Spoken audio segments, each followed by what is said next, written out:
Burunqi burut va bugungi niqob. Abduri Abduvali Ayub. Bundan 100 yillar burun Uyg'urlar qabul qilolmagan bir burut bor edi. Bugunmi qabul qilishda qiynalayotgan bir niqob bor. 100 yil burunqi burutning bugungi hech bir Uyg'urda iznasi yo'q. Ammo shu burutliqlarning Uyg'ur uchun qilgan xizmatlari yodlanmoqda. Burunqi g'alati burutni qo'yib, kishining ko'ziga sig'maganlarning vakili Mamtili Apandi edi. Mamtili Apandi Uyg'ur yangicha ma'rifning bayroqdori. Hörlikka bo'lgan aqidasini o'limi bilan isbotlagan shoir. Uning bizga yetib kelgan ochiq surati faqat 2 parcha. Rasmda uning buruti favqulodda diqqat tortadi. Chunki u xil burut hozir Gitlerga xos bir belgi bo'lib, fashizmning obrazi. Undaq burut qo'yganlar bugungi kishilarda qo'rqinch, nafrat va yerginish paydo qiladi. Mamtili Apandining burut pasoni asli Yevropadan taralgan. 20-asrning boshlarida Yevropada millatchilik avj olgan bo'lib, shuning ta'sirida Mamtili Apandiga o'xshashlarmi bu iqimga ergashgan. Shu yillarda millatchilikning belgisi sifatidagi burutni Mamtili Apandiga o'xshash qo'ygan bo'lib, ular Uyg'urda taraqqiyotga, yangilikqa, ilg'orlikqa vakillik qilgan.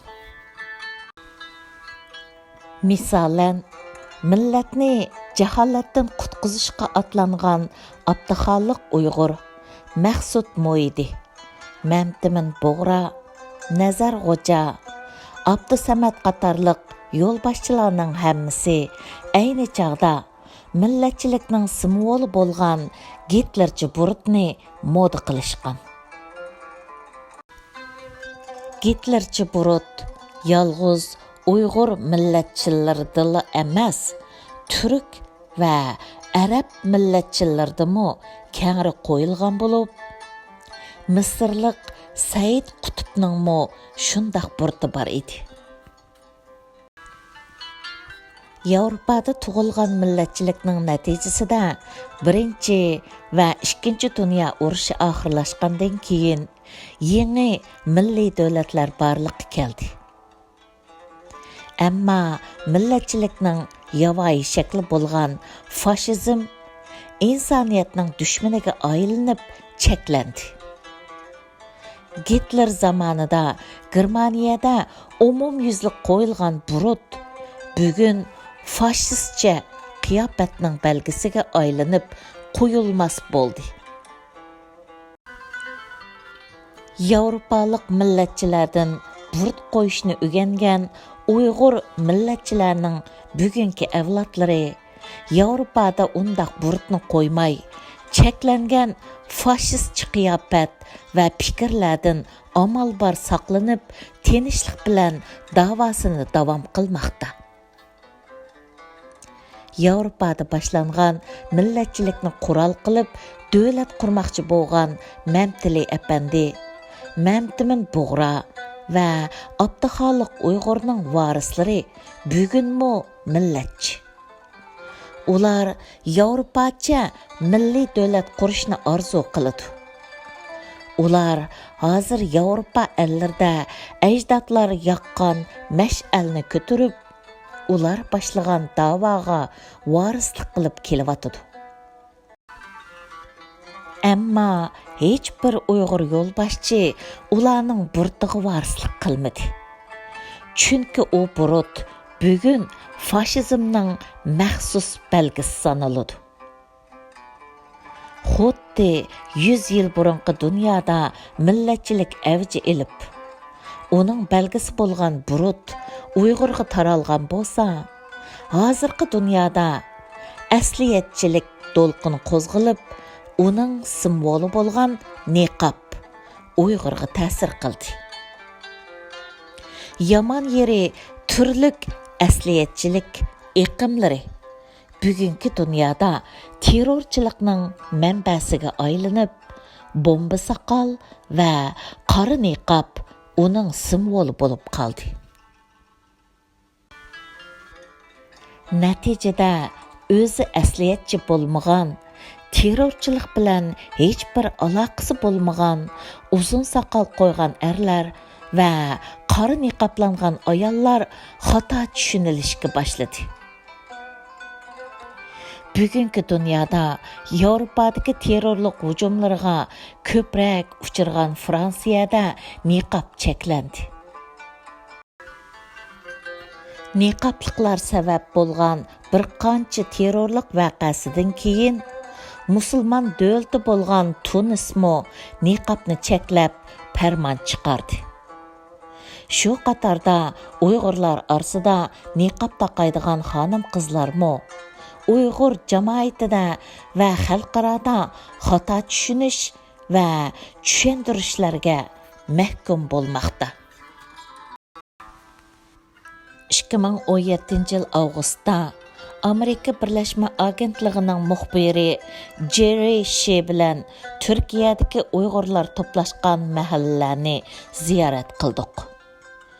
Jerry bu jarayonda ko'plagan uzun soqolliq va qora niqobliq Uyg'urlarni rasmga tortdi. Kim bilsin, uzoq o'tmay ma'lum bir taratqu bu rasmlarni ishiltib, Uyg'urlarning Suriyadagi oshqullarga Turkiyadan berib qitilganligini xabar qildi. Rasmga tortilgan Uyg'urlar xabarni ko'rib, qaysiridan menga telefon qilib, o'chirishni talab qilishdi.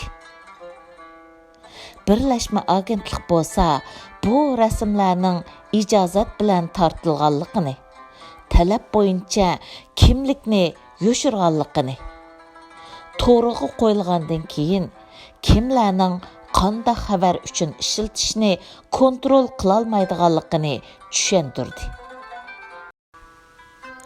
Albatta, ayollar niqobliq, erlarning yuzlari aniqsiz bo'lg'achqa hech kim rasmdagi men edim, meni undaqchi yoki mundaqchi debdi deyolmaydi. Aradan 2 yil o'tib, Suriyada Kurd qurolliqlarga asirga tushgan Uyg'urlarning xabarlari chiqishga boshladi. Shunda xabarlarni boshqalarning ichida Turkiyadagi Asiya xabar degan bir taratqu yana shu Jerry Shea'ning qaysirida tortgan bir rasmini ishiltibdi. Suratda Suriyada asirga tushgan Uyg'ur jihatchi ayollar deb yozilganlar amaliyotda qaysirida yashaydigan Uyg'ur xonimlar edi. Agar bu xonimlarning yuzi ochiq bo'lgan bo'lsa edi, bundaq suiiste'mol qilinmagan bo'ladi.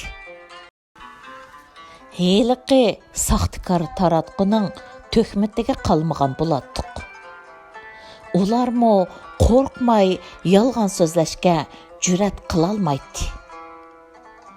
Qora niqob sababli Uyg'urlar Turkiya, Suriya va boshqa taratqularda qorilinayotgan bo'lg'achqa bu haqda eng keskin munozara davom qilmoqda.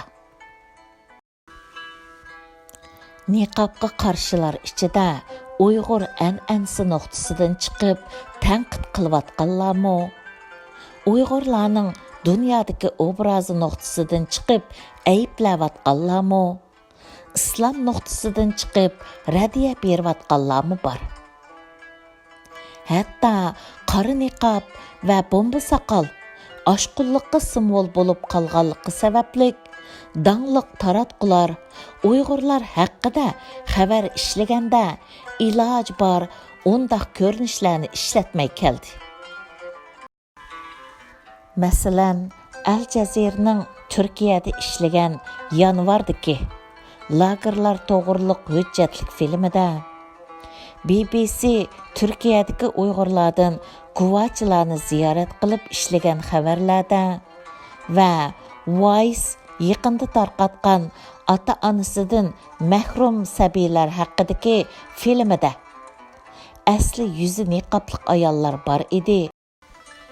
Ammo film tarqatilganda qarsam hech biri ishiltilmabdi. Meningcha hech bir insonning yana bir insonga kiyimni qandoq kiyish, burut soqolni qandoq qo'yish haqida buyruq qilish huquqi yo'q. Ammo hech bir Uyg'urning bugungi ajallik sharoitda Uyg'urlarni dunyoga terrorchi qilib ko'rsatishga haqqi yo'q. Xuddi millatchilikning belgisi bo'lgan burut fashist Hitler qo'yganligi uchun bugun fashizmning belgisi bo'lib qolgandek, farqli diniy tushunchaning belgisi bo'lgan qora niqob va bomba soqol bugun terrorchilikning belgisi bo'lib qoldi. Xonim qizlarimiz va erkaklarimizning diniy tushunchasiga sodiq bo'lib, qora niqoblarga o'rinib, uzun soqollarni qo'yib yurishlarini qabul qilishga bo'ladi. Ammo bu qiyofatlar sababli Uyg'urlar dunyoga oshqon terrorchilar sifatida to'nitilsa, buni qabul qilg'ili bo'lmaydi. Tugidi. 2019-yil 25-iyul. Rasm haqida izohat. Asiya xabar degan turkcha taratquda Suriyada asirga tushganlar degan bu 3 ayol Qaysirida naiti aqalli bir hayot kechirayotgan ayollar. Ularning Suriya bilan hech bir aloqasi yo'q. Bir qism taratqular ularning kiyinishini bahona qilib, ularga qarchapladi. Men bu ayollarni taniyman. Ularning terrorizm bilan hech bir aloqasi yo'q.